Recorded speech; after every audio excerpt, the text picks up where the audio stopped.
Alright, so tonight's lesson is lesson 95, and we're learning about reciprocals tonight. So go ahead and copy down the definition of a reciprocal.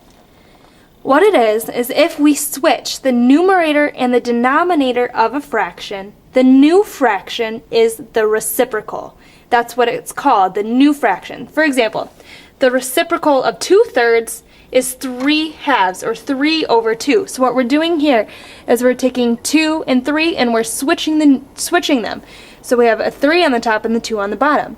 Or 3 over 2, 3/2. When it's flipped, the reciprocal is 2/3. So the reciprocal is basically whatever fraction you have and you switch the numerator and the denominator, it is called the reciprocal. Okay. Now, what do you think we would do for something like if we have the number 2? Even the number 2, though it's a whole number, still can be a reciprocal. What do you think the reciprocal for 2 would be? Well, what is 2 really? If we wanted to put a whole number into a fraction, what do we have to do? You have to put it over 1, because 2 divided by 1 is still 2. So if I have 2 over 1, my reciprocal of that fraction is going to be 1 over 2. So the reciprocal of 2 is 1/2. Now the product, or the answer to a multiplication problem of any number and its reciprocal is always 1. So let's take this for example. 2, we're going to multiply our first number and its reciprocal. So 2 times 1 equals 2. 1 times 2 equals 2. What is 2 over 2? We know that if the numerator and the denominator are the same, it is always going to equal 1. So when you have reciprocals, the reciprocal of the fraction, when you multiply them together, they will always equal 1. So the product, remember, product, answer to a multiplication problem. Okay, so let's try the first example. You can even do the first, couple if you'd want.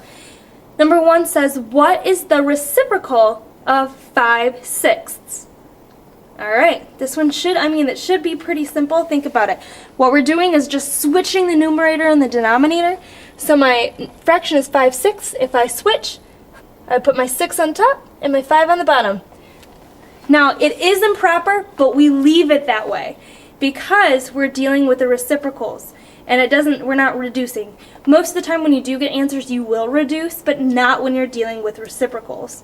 Okay, so my answer can be left in an improper form. Okay, now, if you wanted to check to see if you got it right, 5 times 6 equals 30, 6 times 5 equals 30, 30 over 30 equals 1. What is the product of 1/3 and its reciprocal? So you have to write out this problem.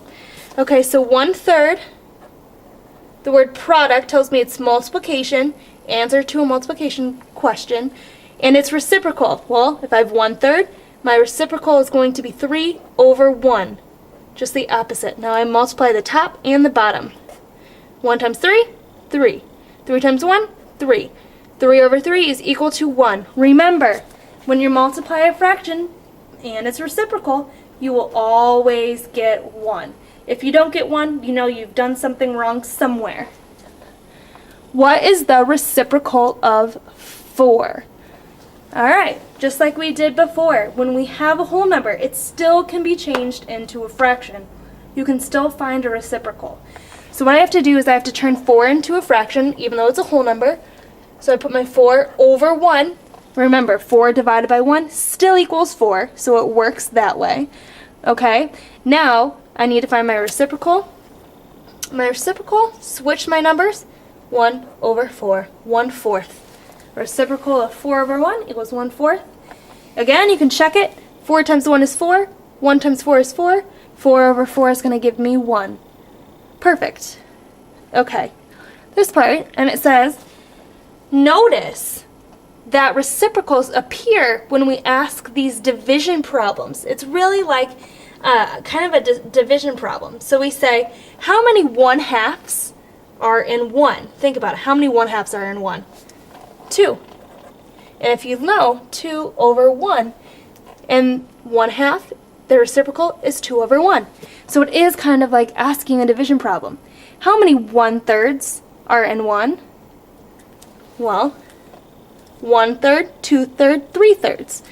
3, or 3 over 1.